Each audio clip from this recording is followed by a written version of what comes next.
ey'amaani naife oba muganda waife okusinziira wonawo nawo w'omweta mulwandi munaife basebo ne banyabo nendaka okukobe nti mwebale okuba nga mwida era nze ali kubalamusaako nze mubulizi w'enjiri kaadi gye yatuwaire okuba nga tukungaana mu kifo kino mwebale kwida okuba abaddulizi okubona nti tuwerekera Damali twaniriza abagwa mu bitongole byabufuzi oyo yona yoba lyowera na buli kintu kyona kyokola okuba nti abantu ba Katonda batereera bassebo ne bannyabo tubaaniriza twena mu kaseera kano okuba nti katukyame tube nga tuwuliriza endogera endiri kuyiraku ibenga ditambula yanziza mukaire waife omusumba Mbaye James sebo webale ino ekanisa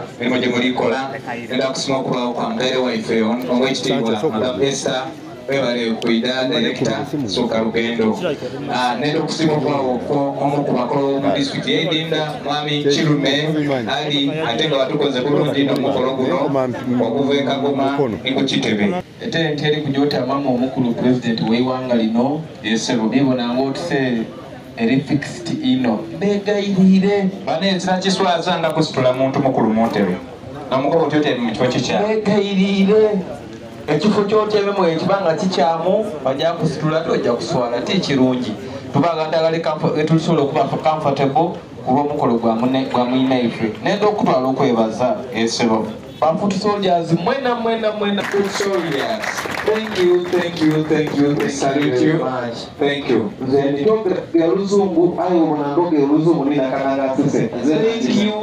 you. Thank you very much, foot soldiers. Banangela manoi. Mutukoze bulungi. Mwebale kuweza mukolo gwa mwinaife kitiibwa. Mwebale ino, mwebale bigala.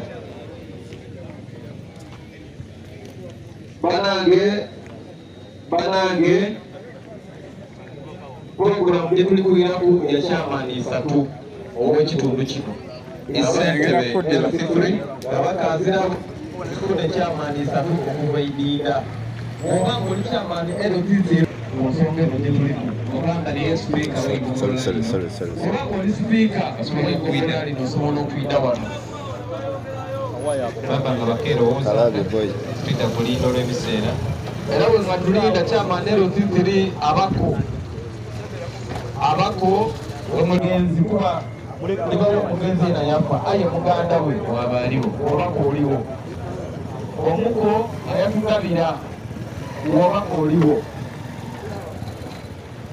omuko ayatugabira alireyo tuliwulire nga omuko ayatugabira twababikirira emire oyo veterano tukole tutima bakubaka mwikiriza nanizo mukubazaire badamali ono okuva e Kagoma so mwami Kirume netusobakawo okukungubaga ono n'abaleze Damali omukali wano omulenzi baba byoka bweteekateeka omuko mama gwava okunkoba mwene ida wano mama gw'omuko yaide Damali eruye eno balona abaali babateekateeka okulukulere kizatabu mukama wafeebazibwe ekika ky'omugenzi ono Damali maama Kanene ni famire dada omukubangulekwa baba ni famire nenda okwebaza mwebaliddala nenda okumaliza nga amasiima tubana mwebali kwida kanso mujomu aliga nga Abdulrahmani ali awo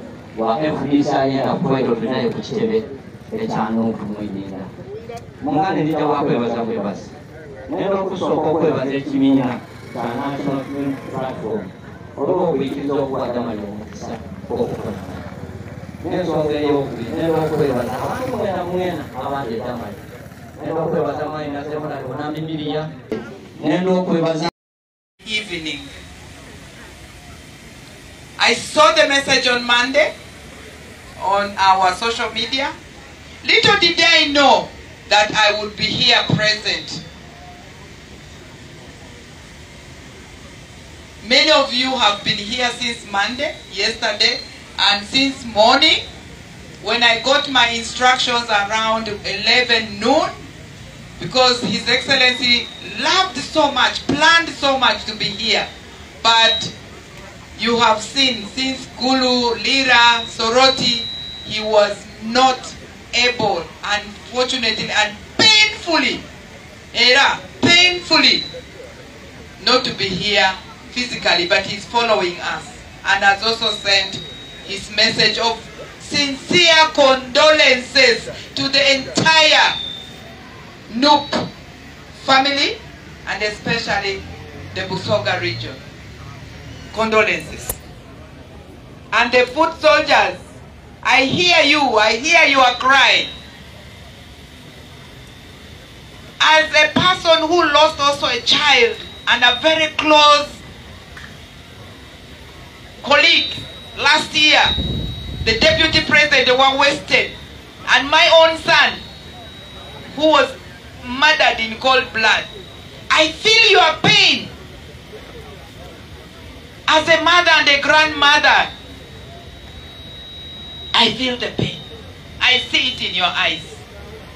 Now yet, when God is with us, even if fear knocks at the door, we ensure that it is faith and courage and resilience that answers that door. That's what you have shown us today, Honorable, and that gallant women here present. Thank you so much for that heart. Honorable Sarah. And of course, the foot soldiers, I can't thank you enough, and I wish I could speak in Lusoga. But my little Lusoga I knew has vanished because I now speak only those from northern region. When His Excellency delegated me to come, his message is one. The lesson we learn from here, from her, from Damali, is about commitment, respect, our values, the passion. Damali yatulaga what a committed, transformational, omuntu akolone omutima, not with the stomach. She lived it. We want to say thank you because Damali is with the Lord. She believed. She professed. Now, how many are we? When we are like Damali, we will have all these multitudes. People from northern region to western region all descend here. This is a reflection for us. This is a big, big reflection for us. It's not the words that we speak. It's what can we do to make sure the light Damali has lit, the candle, the torch, is not going to be blown. My message is is about resilience, is about you running, is about defiance, it's about the unique vote 2026. Protest. Mulusoga, what is protest? Okwekalakasa, like Luganda. Okay. Okwekalakasa. Okwekalakasa. And this is what she is here telling us today. Okwekalakasa. Okutasa Uganda yafe. Okutasa Edembe yafe. Okutasa our future, our dignity, our Uganda that respects human rights. Uganda that does not lie and that does not exclude people.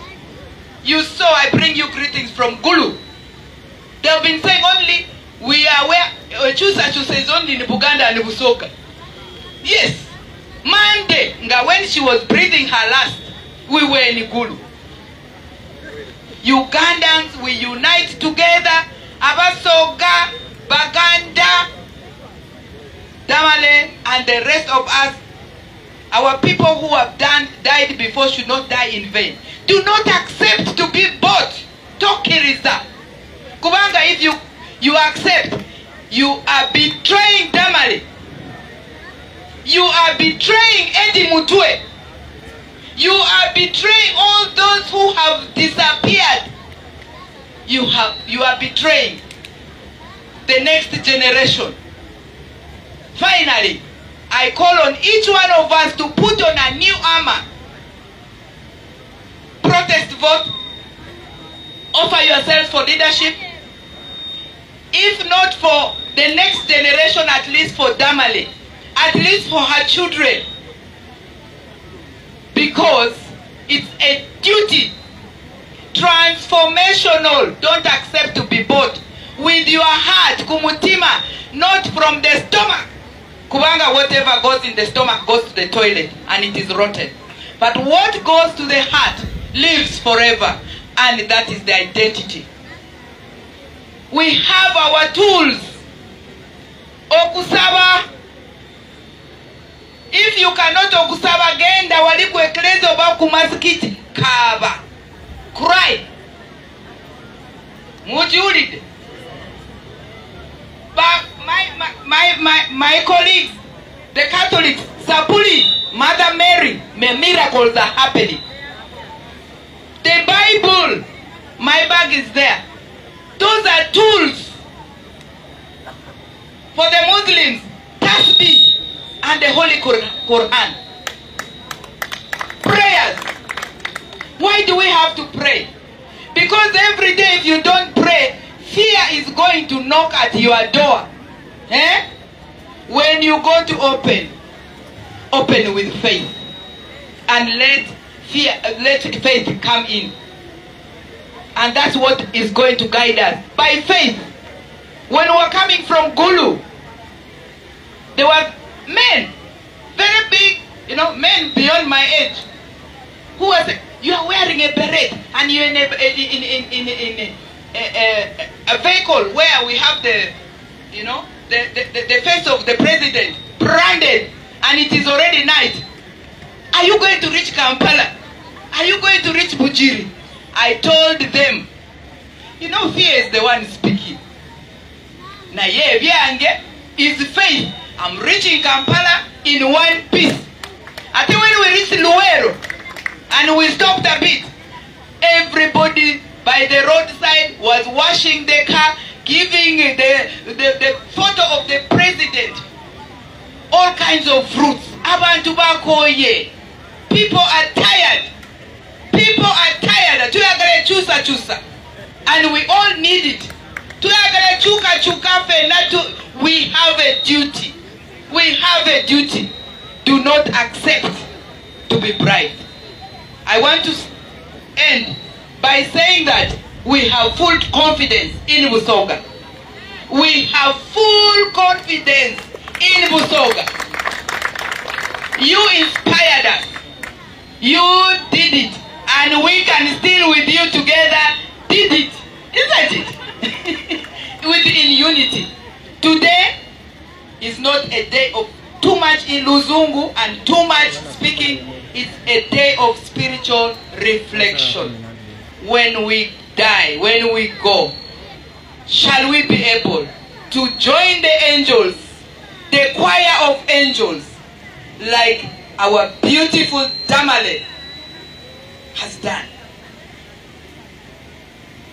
I want to say, I bring you condolences, and a lot of the things had already been communicated, I think through you.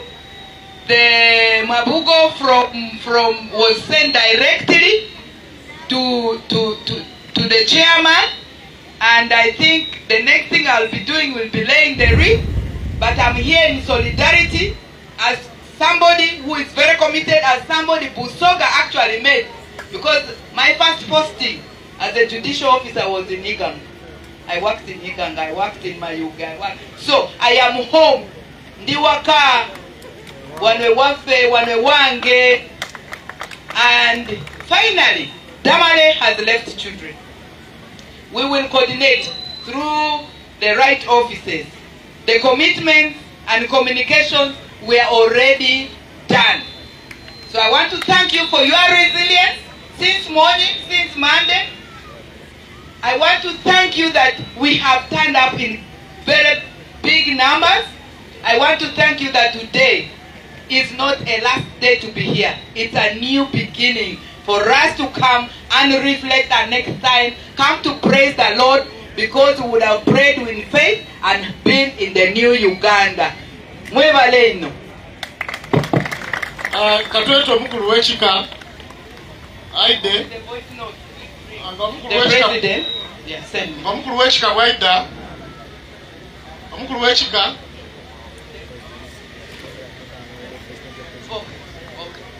Please, now I invite His Excellency, the de facto and de jure President of the Republic of Uganda, whom the Basoga have rightfully called Ngobi. Let us listen to his consolation message, which I know is going to be very inspirational. Thank you so much.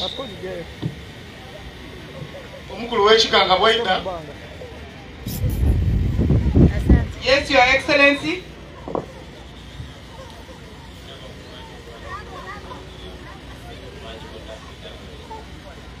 Yeze Kyagulanyi Sentamu abangi gwemanyi nga Bobi Wine kitalo nnyo kitalo ddala ekya Damali kitalo bingi ebimwogeddwako bingi ebigenda omwogerwako nsaliddwa sifunye mukisa kumwerekera naye njagala okwebaza mwenna aba foot soldiers abakuŋŋaanye okulaga solidarity okwerekera sisita baffe mu kitiibwa ne mwoyo ogumu. This has communicated so much ffenna abali mu struggle. Mwebale nnyo mwebalire ddala. Njagala okwebaza mwenna abakulembeze abali wano leero n'abatasobodde kujja naye nga mwakoze kyamaanyi. Munnaffe ng'akyali mulwadde ne waafiiridde Omukama abaddizeewo. Damali buumula mirembe tujagenda maaso nga tulwanirira ekyo nawe kye wadoyayanira. Lazima one day Uganda ijja kutereera. Lazima one day abaana bajja kuba tebalina kufa nga bato nnyo nga b'ofudde. Lazima one day we'll get there. Kitalo nnyo Mukama omwoyo guwagulamuza ekisa. Banange mwebale nnyo mwebalire ddala mwenna abakuŋŋaanye olwaleero. Kansubire obubaka mubuyisizaawo era mukyayogera obuyisaawo obwa protest vote gye tugendamu nga gwe guno ogumu ku mikisa egy'amaanyi gye tulina okuweekeninga gavumenti ya Museveni paka we tunaagimegga ate nga tulina okikola, because that's the only way we are going to be of importance to the future generations. We owe it to our children. Humula mirembe, soldier, until we meet again. People power, our power. Our power, people power. Mwebale ino, mwebalire irala. Ana ng'omukulu w'ekika bwaida ndidde ebiseera bigiire aye Damali abaire mulwani waife, so nga tukali kwizaayo eri kyaki abaana baife bano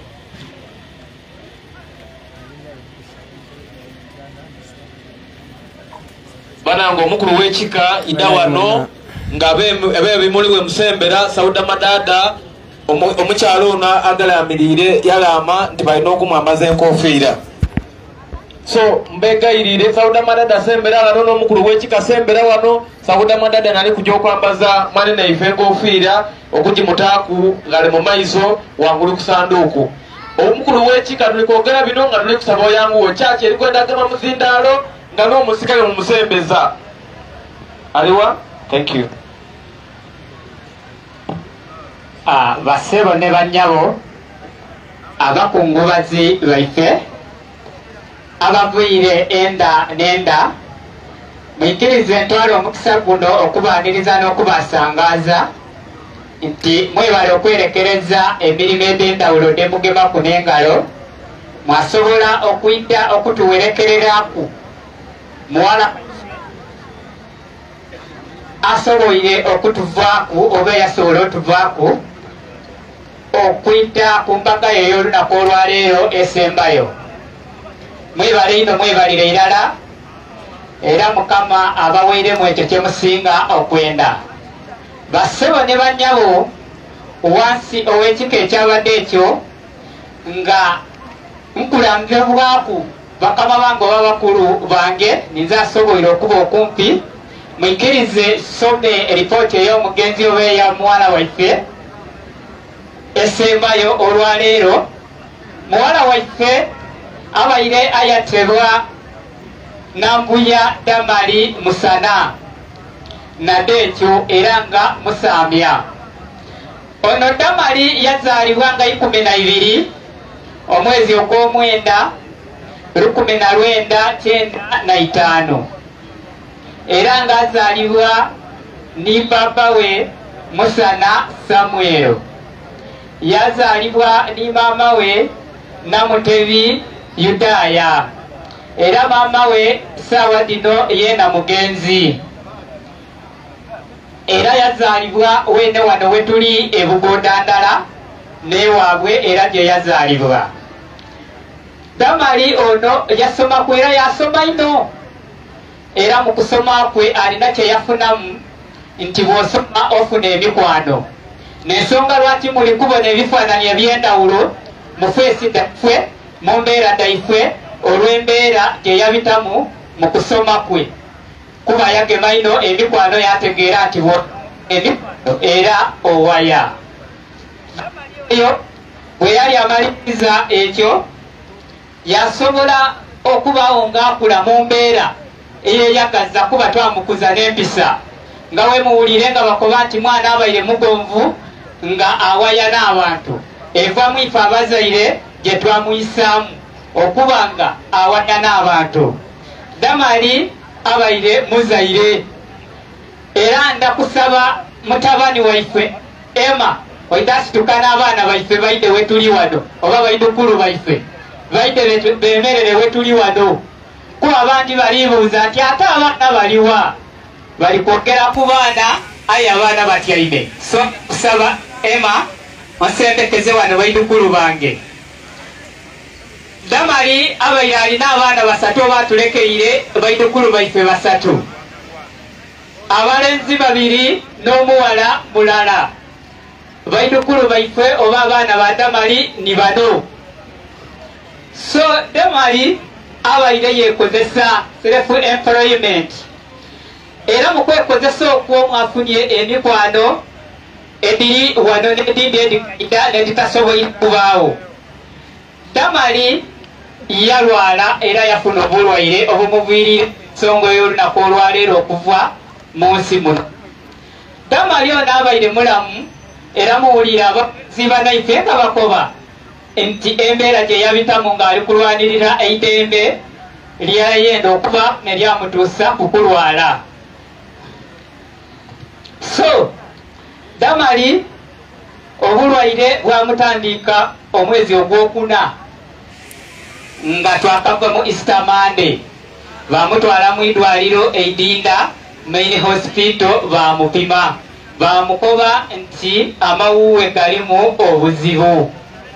So amawuwe ago okubamu obuzibu batukoba nti pneumonia. So bagiire nga bamwidandaba mu mbeera otineyo aye bambi tiyasoboire ku Lutonda yasobola okuvaamu. So ku Monday saawa 2:26 bambi yava mu bulamu obwensye nga aviira mu idinda main hospital. So Damali muwala waife aviire mu bulamu obwensye eno nga aweziza emyaka 30 ed'obukulu.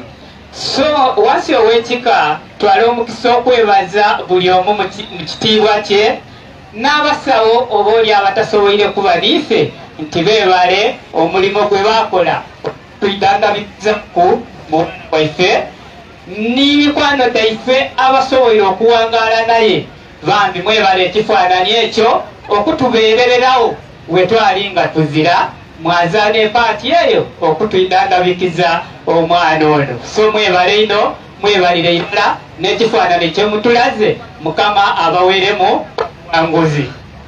Bano we mutagolola abali kutya nga tuizaya eri kyaki abaana baife bana abali wano zisigaire ziraba lweni omu kubazaire ab'omwana ono mu kika ekyabadde ekyo. Mwebale ino mwebalire irala. Bana twasibye abantu bobyandu bumatuwaire ayo lw'abaana bano bana buli muntu alina kyasobola asobola okuyita twalekawo family abaana bakola ki Honorable abakagoma balina amabugo gaabwe bana mugaleetere gende gano alina ekikumi alina ki abaana baabano wano bana musituke mulete sente begayirire musituke mulete sente DJ tweka itondo katono kati bana musituke mulete sente bana tulikwira mu church musituke mulete sente leo tubitole mu muzano kati musituke mulete sente abali kwendo bakaba parliament bana bana musituke mwida no mulete sente nabe cyaro musituke mwida no sente yabe kwa abana bano mangu yeku saadi jire utebye kubegayira bikomyawo bana mangu yeku mulete sente wano chache litage mu muzindalo bana mangu yeku mulete sente mutawano sente wano baba MC Kama nyashika ibijikagoma bisewa amabugo kagoma yogereraho abantu bali kwenda sente bigambo bibiri byonka na ekitalo ino ekitalo irala ife nife kagoma political platform nga tubayinda tunawulira walala nimwe era tulesa amabugo gaife eri family kitalo ino ekitalo irala damali umulandirembe tweyanziza amabugo katukwe ema amabugo ga sente emeka otweyanziza omukolo guno Medi ni Mustafa Medi chairperson wa Jinja City Mustafa alikwenda kwa mayor mjini municipality babeire walala ni family eno kumendeka ndo mukono kutambula amabugo g'abaana mugaleete Jeno Sauda Madada ndo ile musale ino munsonge eno damala okuba ali mu kikiibwa kino era nali kujja okumwambaza enkofiira abaana balekawo batyame abantu bababoyineira bana mulete sente kyakegema omuzindaalo toyanzize ino tawa nitiimu mwebale ino mwebalire irala basebo ni banyabo muna isogolwe kuzika bene n'abaana bwe besonera amabugo balanga obole bana mwanguyeku tuyambe toyanzize ino banange mwebale ino mwebalire irala feka kuma toyanziza mwebale mama webale ino webalire irala katoka oboina lukumi kubabana webale gospel kubera bangu batoyanziza webale yo boina lukumi oboina bitano kulabana sente eyo kale situke eyo oba buzibu kyobuli mu tente eyo kulete sente ibwe mwebale ino DJ Gemamu omukolo oguli kusembayo kyakegeme Jeno Sauda Madada mbere nsaba tambula mpola ojo yambaze mwani naife enkofiira tuwe kyakyo omuzindaalo bitamaiso waloti Sauda Madada oyo abere musale aluwe ali ku magombe mwani naife je tuli kujja okumuta Jeno Madada ngakakwe enkofiira amabugo tukageta Sauda toyanziza webale nyo webalire ddala oyo ni Jeno Madada ngatakuwe enkofiira ku mulwani Sauda toyanziza ino Sauda webale kubaawo kula foot soldier oyo Sauda toyanziza ino tuketaaga amabugo ebafa lumaiso wano tujeri church tulina okusima abakulembeze Sauda webale lwa foot soldier Jeno Gaza ni tiimu mwebale nnyo mwebalire ddala baganda bange kutegeeza nti Dogo Star aliwo ab'ebimuli church nejja okuba olukuso okutaako ebimuli oluvannyuma lwa president wefe okutaako ebimuli nga church emaze okutuwa obubaka tweyanziza nnyo Sauda mpa omuzindaalo guno